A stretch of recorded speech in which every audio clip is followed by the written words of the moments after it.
దేవుని పరిశుద్ధ నామమునకు మహిమ కలుగును గాక. యువతకాలన్నా దేవుని మాటలు మనం ధ్యానించే ప్రయత్నం చేద్దాం. దేవుడు మన దగ్గర నుంచి ఆశించేది ఏంటి అంటే ఆత్మ ఫలాలు. గలతీయులకు రాసిన పత్రిక 6వ అధ్యాయము 22వ వచనంలో అంటాడు, ప్రేమ, సంతోషము, సమాధానము, మంచితనము, విశ్వాసము, సాత్వికము, ఆశా నిగ్రహము, ఇవన్నీ కూడా ఆత్మ ఫలాలు. నువ్వు ఇవన్నీ కూడా ఒకదానితో ఒకటి లింకప్ అయి ఉంటాయని గతంలో మనం మాట్లాడుకున్నాం. అందులో ఒకటైన సమాధానము అనే ఫలము నువ్వు ఫలించాలి. అందులో భాగంగా దేవుడు చెప్తున్న మాట ఏంటంటే, నువ్వు బలి అర్పించే ముందు నీ మీద నీ సహోదరుడికి ఆయాసం ఏదైనా లేదా ద్వేషం ఏమైనా లేదా సమాధానం లేకపోతే వెళ్ళి నీ బలిని అక్కడ ఆర్పేసి, నువ్వు బలి అర్పణ అక్కడ ఆపివేసి నిలిపివేసి వెళ్ళి నీ సహోదరుడితో నువ్వు సమాధానపడు అంటాడు. నువ్వు ఇంకో చోట అంటాడు, నువ్వు సమాధానాన్ని మంచి రోజులు నువ్వు చూడాలి నువ్వు ఆశిస్తున్నావా, మంచి దినాలు నువ్వు కలిగి ఉండాలని నువ్వు కోరుకుంటున్నావా, అయితే సమాధానాన్ని వెతికి వెంటాడు అంటాడు. మనం సమాధాన వారసులం, సమాధానానికి మనం వారసులు. ఎందుకంటే మన దేవుడు సమాధానానికి కర్త, మన దేవుడు సమాధానానికి కర్త, సమాధానానికి అధిపతి. కనుక నువ్వు నేను ఏం కలిగి ఉండాలంటే, నువ్వు నేను కూడా ఏం చూపించాలంటే దేవుని సమాధానాన్ని నీలో నాలో చూపించే వారంగా మనం ఉండాలి.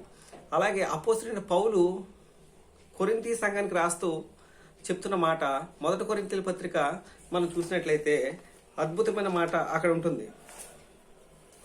7వ అధ్యాయము 15వ వచనం మనం చూసినట్లయితే అపోస్తలుడైన పౌలు కొరింథీయులకు రాసిన మొదటి పత్రిక 7వ అధ్యాయం 15వ వచనంలో అంటాడు,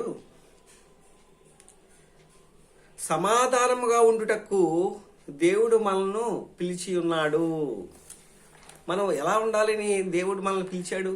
నువ్వు నేను పూర్వము అసమాధానంతోను సంతోషం లేకుండాను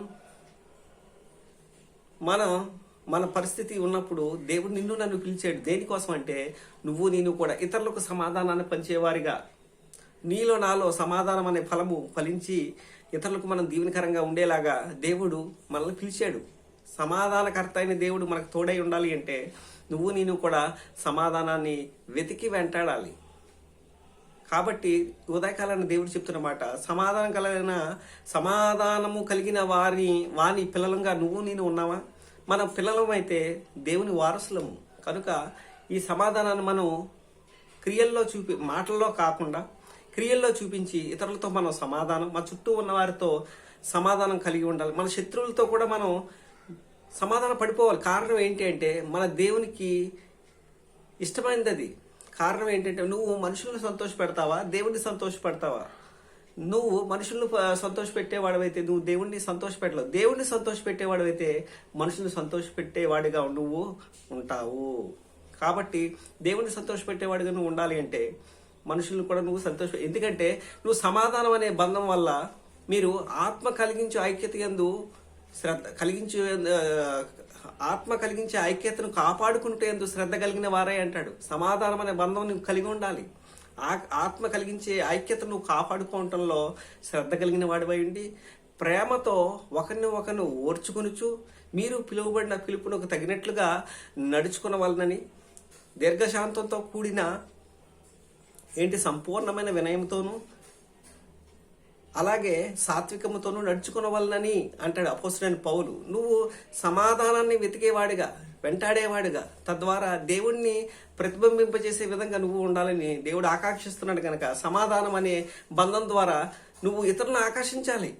కారణం ఏంటి? నువ్వు సమాధానంగా ఉండటం వల్ల నీకే నీ చుట్టూ నీ దేవునితో సమాధానం కలిగి ఉండాలి. మొదటగా నీ చుట్టూ ఉన్న వారితో సమాధానం కలిగి ఉండాలి. తద్వారా నీకే ఉపయోగం. చెల్లి, తమ్ముడు, సహోదరి విను, అది నీకే ప్రయోజనకరం అవుతుంది. కారణం ఏంటంటే ఎవరైతే సమాధానంగా ఉంటారో వారు సంతోషంగా ఉంటారు. కనుక ఈ ఉదయకాలన్నా దేవుడు చెప్తున్న మాట విను, దేవుని యందు విశ్వాసం ఉంచు.